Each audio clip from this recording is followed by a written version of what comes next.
So I have a neat little keychain here, little wand holster. Patterns are available. I'll also be selling the kit, and the kits will come with a wand. If you buy more than one kit, you'll get a couple different wands.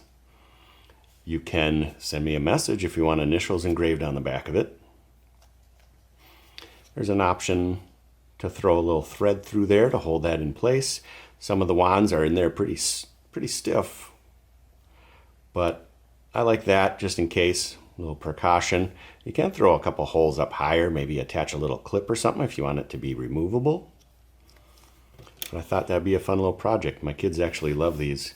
This one's for my older daughter. My younger daughter's actually already got one. Hope you like it.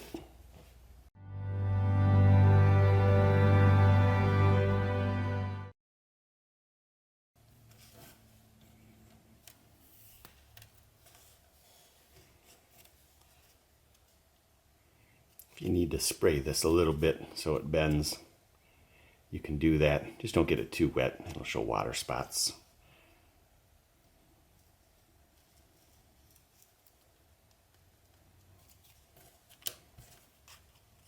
But if you start right on the end, you can just go right around. I'll show you a little trick to come back and tie your knot. But if you've never done one of the kits before, you can watch that video that I did, like Introduction to Kits. Walks you through the sewing process.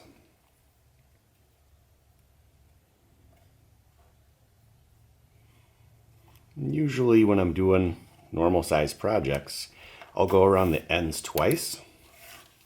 But with this little keychain, I'll just go around the ends of like this part and the end here once. I think it looks a little bit cleaner. Really up to you, personal preference.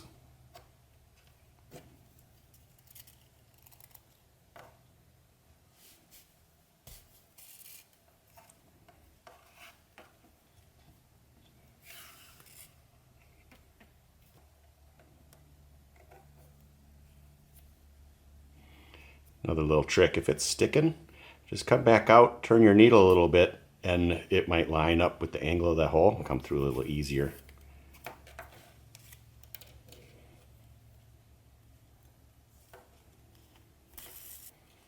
So again, with the edge here, I'm not going to go over it twice like I usually do.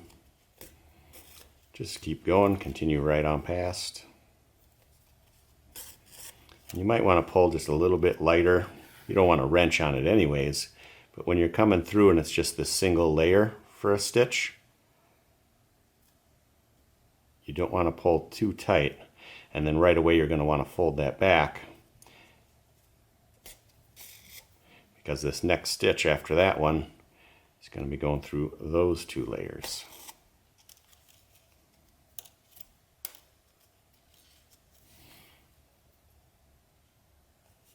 You see the initials from my older daughter.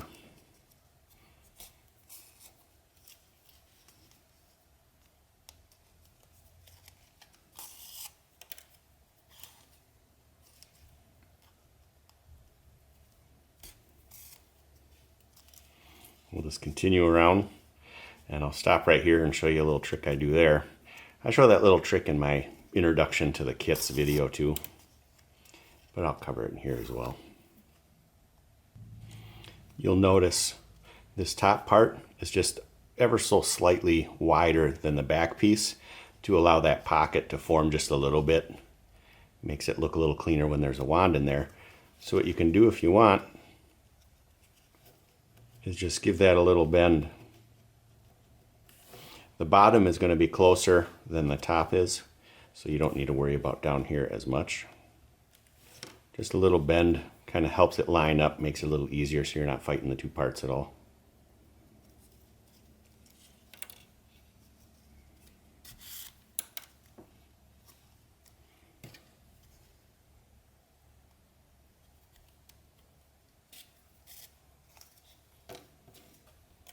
So I get close to the bottom here, I'll stop with both needles and I'll just continue with this one.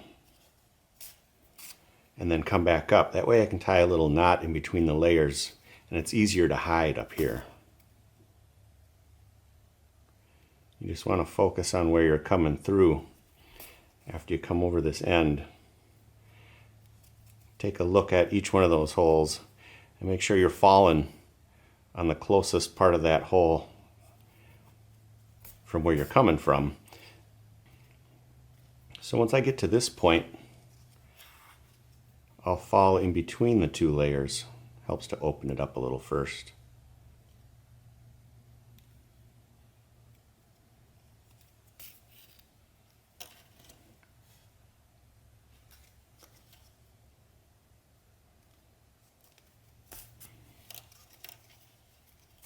It looks real clean. I can tie a little knot. And that way it looks real clean. I'm not backstitching and doubling it up. On the real small stuff, I find that doubling it up and going over edges twice, especially with the thicker thread, kind of muddies stuff up, doesn't make it look quite as clean. So I'll tie that little knot.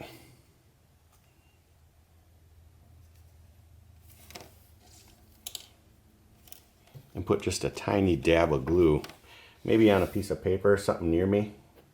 You can't see it on screen here. And I'll grab a needle and just put a tiny dab of glue on it. Put it right on that knot.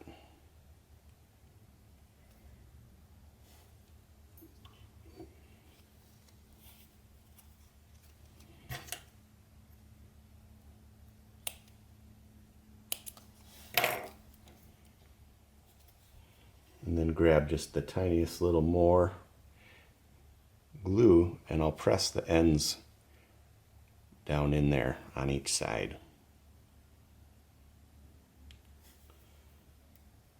I'll make sure there's not too much glue.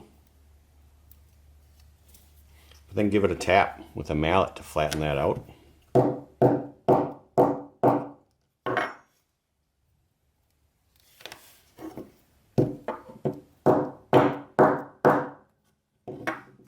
Looks pretty good.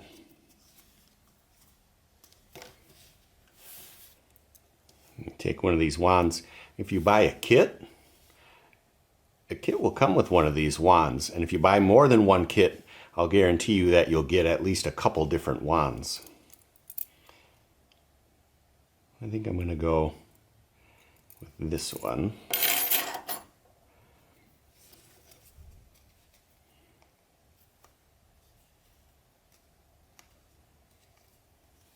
Fits pretty good. And if you want, you can tie a little, you can see those two holes. Tie a little loop around there to hold that in there. I thought about maybe putting a couple holes higher and tying a little clasp on there so I can hook and unhook that. You can do whatever you want.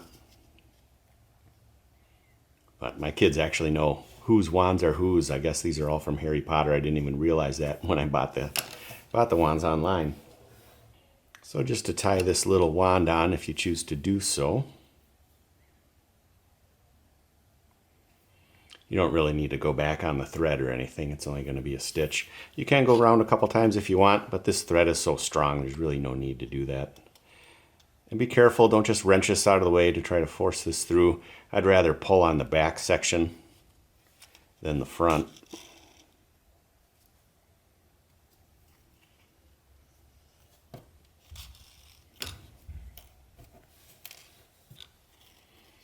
I'll lock that in there.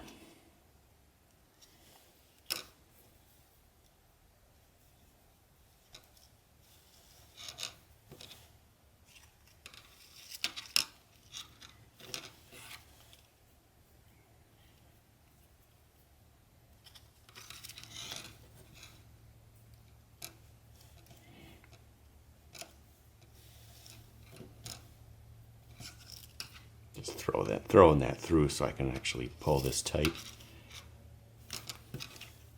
You can get in there, throw a little dab of glue on that knot if you want.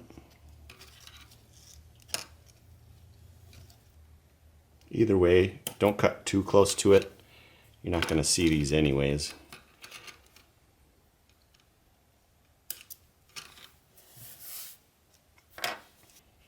Throw your keychain on here. I usually like to go with just like the nickel finish, the shiny chromium looking finish. Something to contrast the wand. Can go with the same if you want, but nice keychain.